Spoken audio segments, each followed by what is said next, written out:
জয়ন্তিয়া বাংলাদেশের সিলেট শহর হতে ৩৮ কিলোমিটার উত্তর পূর্বে বাউরভাগ গ্রামে অবস্থিত একটি সতীপীঠ।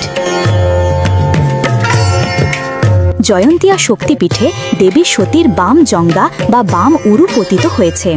এই পীঠে দেবীর নাম জয়ন্তী আর ভৈরব হলেন প্রমোদেশ্বর।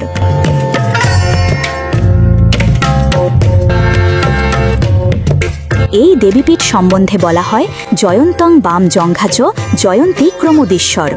ভারতচন্দ্র তার কাব্যে লিখেছেন জয়ন্তায় বাম জঙ্ঘা ফেলিল কেশব জয়ন্তী দেবতা ক্রমোদেশ্বর ভৈরব। এই সতীপীঠের অবস্থান নিয়ে আছে নানান বিতর্ক। দেবী ভাগবতে বা কালিকা পুরাণে জয়ন্তিয়া শক্তিপীঠের কোনো উল্লেখ নেই। অন্যদিকে জ্ঞানানুরূপ তন্ত্রে এই পীঠস্থান জয়ন্তিয়ার উল্লেখ আছে। পীঠ নির্ণয় তন্ত্র, তন্ত্র চূড়ামণি ও শিবচরিতে জয়ন্তিয়া পীঠস্থান হিসাবে স্থান পেয়েছে। এই পীঠস্থান জয়ন্তিয়াতে সতীর বাম জঙ্গা পড়েছিল। শাস্ত্র অনুসারে এই পীঠস্থানের দেবীর নাম জয়ন্তী ও ভৈরব ক্রমোদেশ্বর।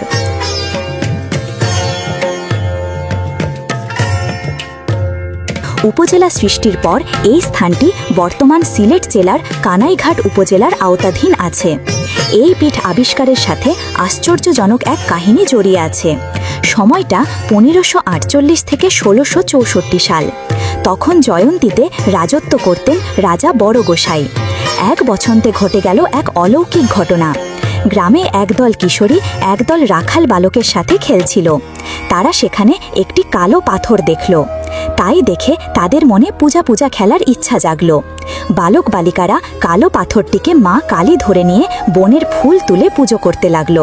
কিন্তু কালী পুজোই তো বলির দরকার, এ কথা মনে করে তারা একজন বালককে পাঠা সাজালো। একজন কাপালিক সেজে শোলা দিয়ে খড়গ বানালো। তারপর শোলার খড়গ দিয়ে আস্তে করে আঘাত করলো। ওমা, আশ্চর্য! সেই সামান্য শোলার খড়গের আঘাতে পাঠা সেজেছিল যে বালক, তার মুণ্ডচ্ছেদ হয়ে গেল। কারণ শোলা সামান্য হালকা পাতলা, ধারালো না, এতে মুণ্ডচ্ছেদ কিভাবে সম্ভব? সেই বালকের মা সে কালো পাথরের সামনে অনেক অনুনয় বিনয় প্রার্থনা করতেই দেখা গেল সেই নিহত বালক হাসতে হাসতে বন থেকে বেরিয়ে আসছে। এই অলৌকিক খবর রাজার কানে গেল।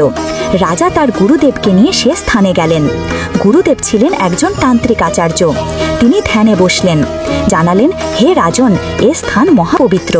নারায়ণের চক্রে খণ্ডিত হয়ে মা সতীদেবীর বাম জঙ্গা এই স্থানে পতিত হয়েছে। তুমি মায়ের নিত্য পুজোর ব্যবস্থা করো।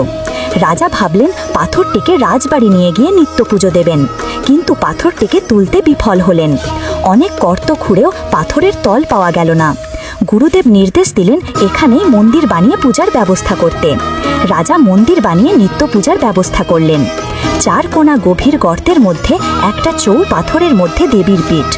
অনেকের মতে দেবী জয়ন্তী তার ভৈরব ক্রমোদেশ্বরের সাথেই কুণ্ডে বিরাজ করেন। মন্দিরের একটু দূরে আরেকটি কুণ্ড আছে। এখানে জল অল্প হলেও স্বচ্ছ। এই জল দিয়ে দেবীর পুজো হয়। মন্দিরের সামনেই শ্রী শ্রী চণ্ডীমা চত্বর। চত্বর পার হয়ে উঠানের পরে একটা ঘাট বাঁধানো দিঘি।